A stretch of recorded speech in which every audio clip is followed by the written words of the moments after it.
Hey there, welcome to the channel. Let's make gluten-free crescent rolls. I'm Jamie with SavorySaver. I share gluten-free recipes, tips, tricks, and resources to make your gluten-free lifestyle easier. So please consider hitting subscribe and let's get started.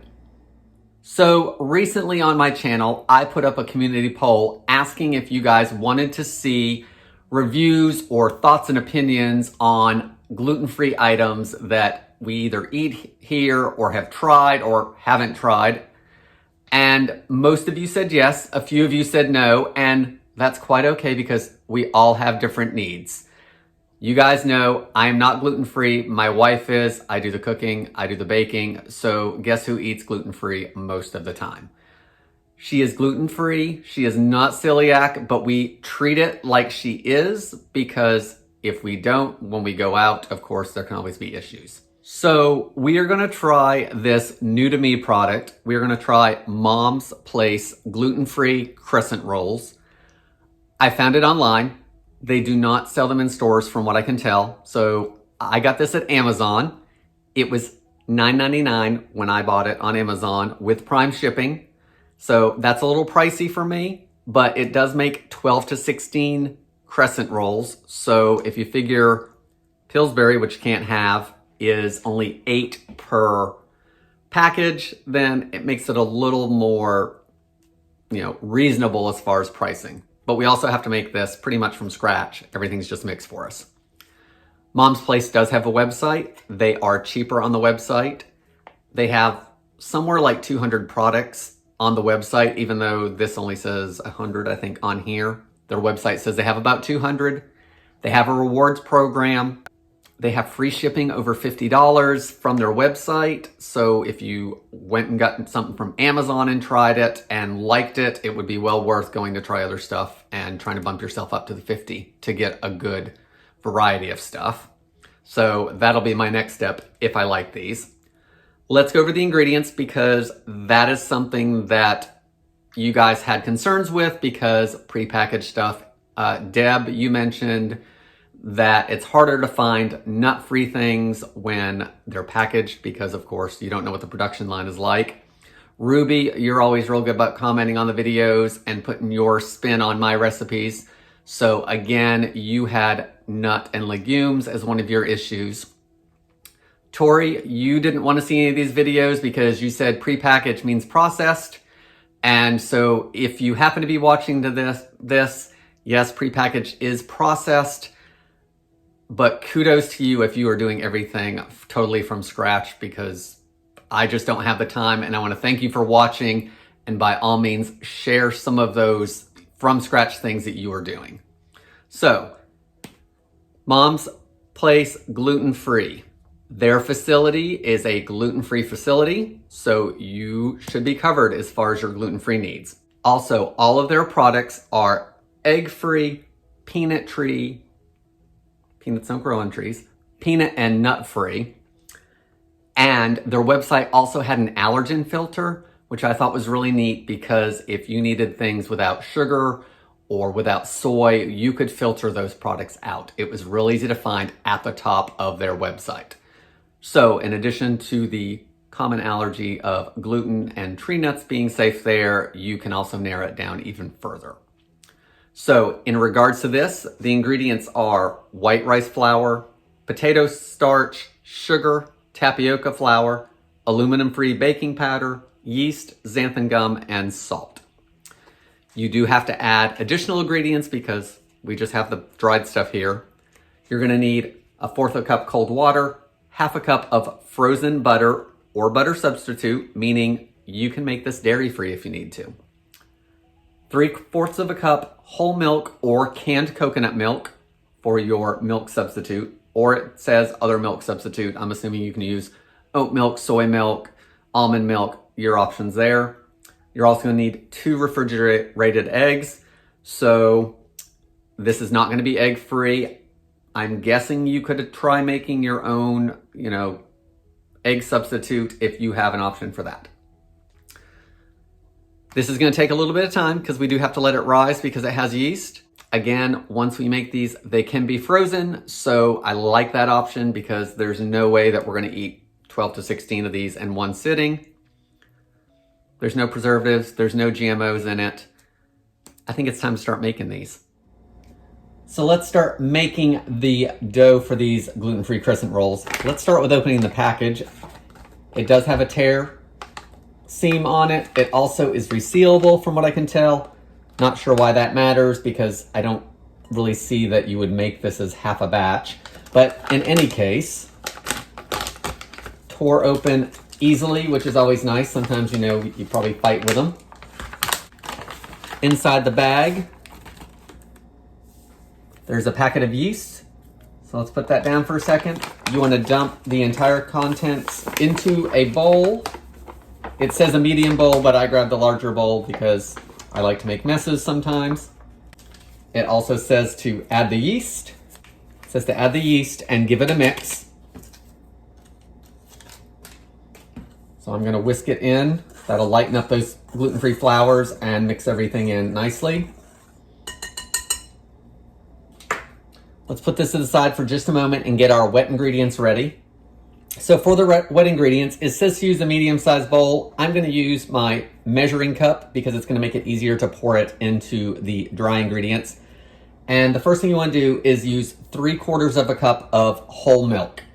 I don't usually have whole milk in the house, and since it says you can use substitutes, I'm going to do a little bit of substituting. I've got about half a cup of half and half, which I always have in the house, and just top it off with a little bit of the milk I usually drink, which is 1%. So I did about half a cup again of half and half to a 1/4 cup of regular milk, and that's going to leave the fat content of that milk up.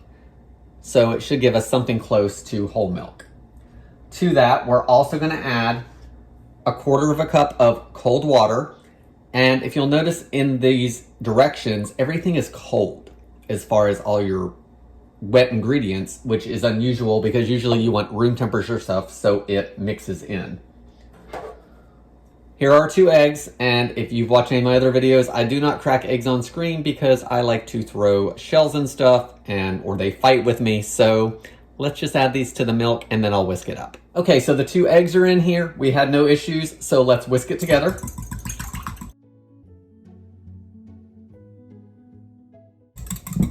Okay, let's put this off to the side.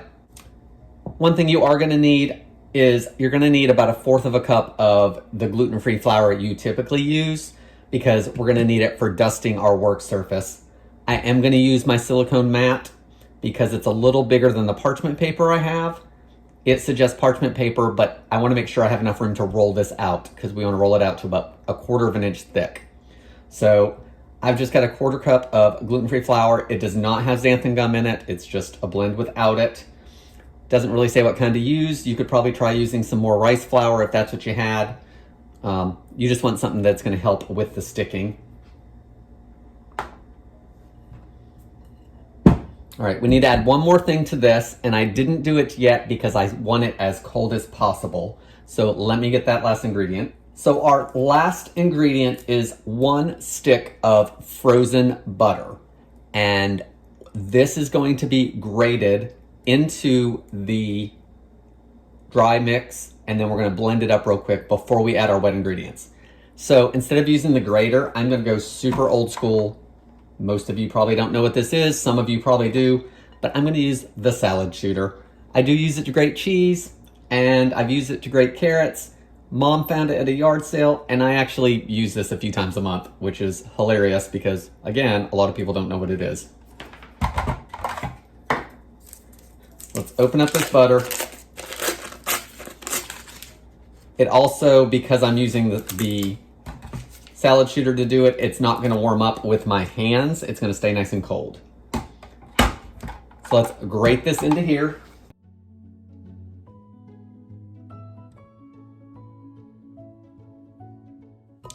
Okay, that did a really good job of shredding up my butter. So now I want to mix it into the flour because we want to coat all those butter pieces. And I think I'm going to try with my hands and see how that does. Just go real lightly. We really want that butter as cold as it can be.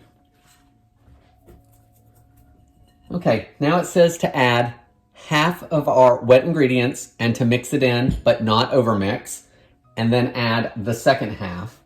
So I'm gonna pour about half of it in, about 1.25 cups.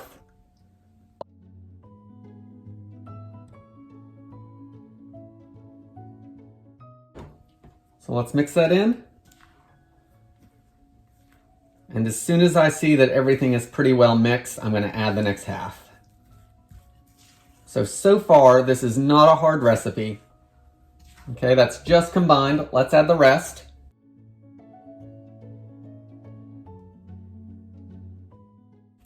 Again, you just want to mix it until everything's combined. So I'm kind of folding it in. That way everything's mixing quickly, and we're not going to warm up that butter yet. This is going to be a sticky dough, so remember that. Okay, I'm gonna do a few more turns just to get that dry stuff at the bottom of my bowl incorporated. Okay, everything's just combined. So it says to sprinkle 1/4 cup on either your parchment paper or this silicone mat that I am using. And if you don't have one of these, this is good for some of your baking. So I can link below to one that they're not very expensive. I'm also not gonna use a full 1/4 cup. I'm gonna put about half of that down and see what it looks like, because I'm probably gonna need some on the top of the dough as well to shape it, and I don't wanna use it all on the bottom. So let's use my fingers because I can get a better distribution of that flour. Let's scrape this onto the bowl, or out of the bowl rather. I'm gonna sprinkle some more over the top. All right, so now it says to create a ball. So I'm gonna use that, and I'm gonna use some of this extra flour on the board and create a ball, because then we need to roll it out.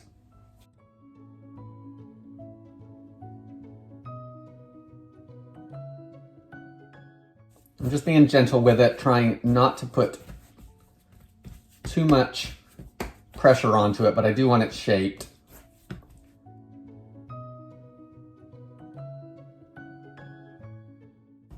Okay, I did knead it a couple times. It's got some good texture to it. It actually looks like real dough. We'll see how that turns out in the end. So let's put some more flour on the board.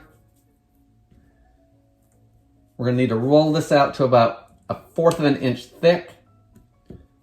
So here's where you guys get to see me fight, because I'm not always good at rolling things out. A little more flour on the top. Let's pat it up to give us a head start. Put a little flour on my rolling pin. And let's see how this goes.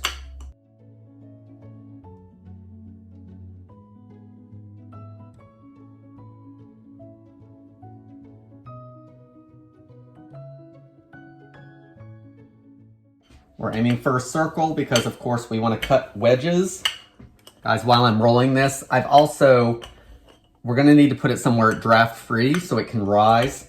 So I turned my oven on to the lowest setting for about a minute, minute and a half. I didn't even let it come up to temperature, and then turned it off, because I'm gonna raise these in the oven for about an hour or so.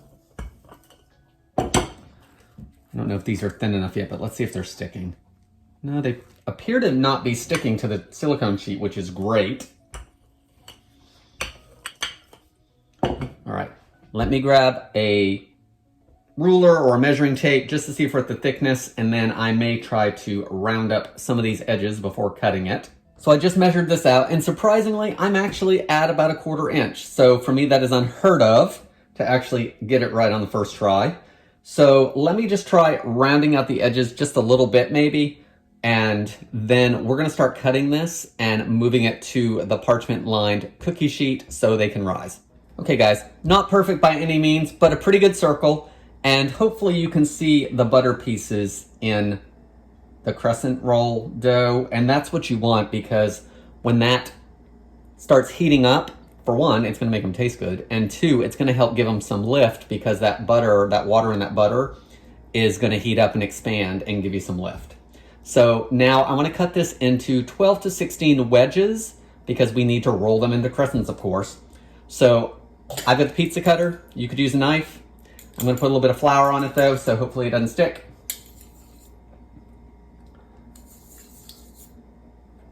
And let's see how good my cutting ability is today. So I'm gonna start and just go all the way across, about halfway. Do it the other way. Then I'll start making my pie shapes. So half it again this way.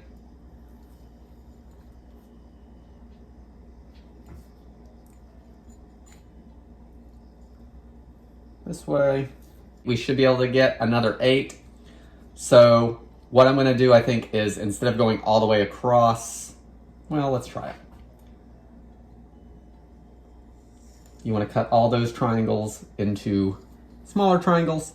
All right, guys, I think we have 16 here because I cut everything in half again, so I think I did it right. So now we need to roll these. I've got a parchment lined cookie sheet over here, so I'm gonna roll them into a crescent shape, and you wanna space them 2 inches apart on your cookie sheet. So to roll them, you wanna start on the outside edge, and we're gonna roll it up. Let's see how they do. They are wanting to crack a little bit, but this is the first one, so let's just see how it goes.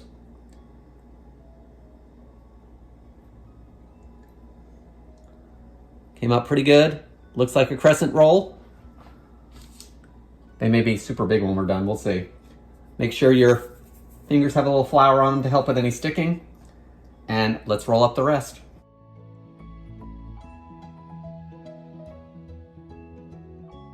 Okay guys, I've got everything rolled out. I'm actually super excited about them. There's some, height to them. They rolled up easy. I didn't feel that they were so sticky I couldn't work with the dough. All good things. So now we need to let these rise for about 60 to 75 minutes. They should double, which means they're gonna be huge. And definitely stick around to the end because I'm gonna show you what they look like and what they taste like after they come out of the oven. But then I'm actually going to freeze a couple of them, or the rest of them, because we're not gonna have 16 for dinner tonight. But I'm actually gonna do a freeze and a reheat so we can see how they are after being frozen.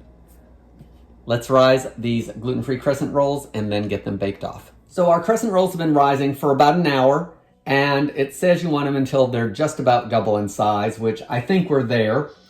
So now the oven is preheating to 350 degrees, and the last thing we need to do is we need to spread a little bit of butter on each of them. So I've melted about 1.5 tablespoons to 2 tablespoons of butter. We'll butter them before they go in the oven, and then any extra butter you can put on when they come out of the oven.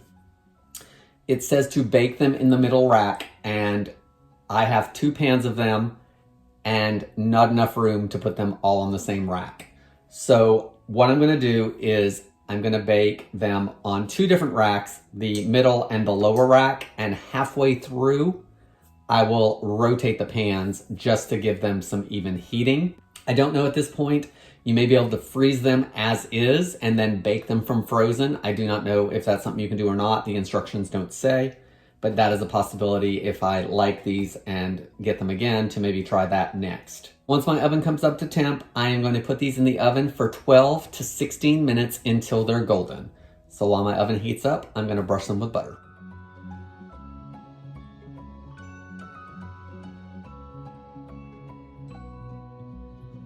Okay, all the tops are buttered, so let's bake them off. So here are the Mom's Place gluten-free crescent rolls, all baked off. I did bake them on 2 sheets originally. They took longer to bake by about 4 minutes. It said it should take 12 to 16 minutes, and these actually baked for about 20. Could be because I had 2 pans in the oven. Now that I know they didn't rise quite as much after, like when they started baking, I would probably personally try to squeeze them all on 1 large baking sheet to make sure that I get even baking. They didn't brown up quite as much, but I'm not too concerned about that, partly because part of what's helping these brown is the butter. So if the butter, of course, isn't exact on every one, and it's those milk solids that are helping with the browning along with the oil. So that could be a totally me thing. So while they're not as brown as the picture, I'm okay with that. Let's let these cool for just a minute, and then I'm gonna try one while it's still warm. Okay, so these have cooled off for just a couple minutes. Here's what one of them looks like. This is one of the smaller ones, so you can see it didn't line up exactly. It's nice and golden on the bottom, lightly brown on top, and let's try it without any butter. Oh, it looks like it's gonna unroll, which crescent rolls do that, which is nice. This without butter is really good. It tastes like crescent rolls to me. Very similar to those Pillsbury ones in taste that you can't have because they have gluten, obviously. Really like the taste of these. Let's break it open. The inside looks a little bit more like a biscuit than, you know, a crescent roll. I'm okay with that. Put a little bit of butter on this. See how that is. I'm sure it's not going to be bad because butter just improves things usually.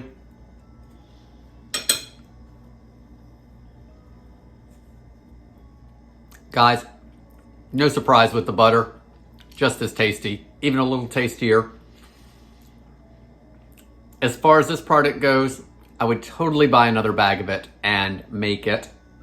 I also think that I would give a little bit of trust in the fact that I got it on Amazon and it was more expensive, but I like the product, that probably their other products are good as well. So I would probably jump online and get it directly from their website instead of going through Amazon. But, you know, Amazon is nice and easy and I don't need an account with, you know, Mom's Place or anything. Before we go, let's jump ahead just a little bit because I'm gonna freeze some of these off and I wanna see how the reheat is. So I just wanted to jump on real quick to tell you that I did freeze all of the crescent rolls that we didn't eat that day, put them on a sheet tray, froze them separately, and then popped them all into a freezer bag. I took one out today from frozen, heated it in the toaster oven at about 350 degrees for about 10 to 15 minutes. You want to make sure it heats all the way through.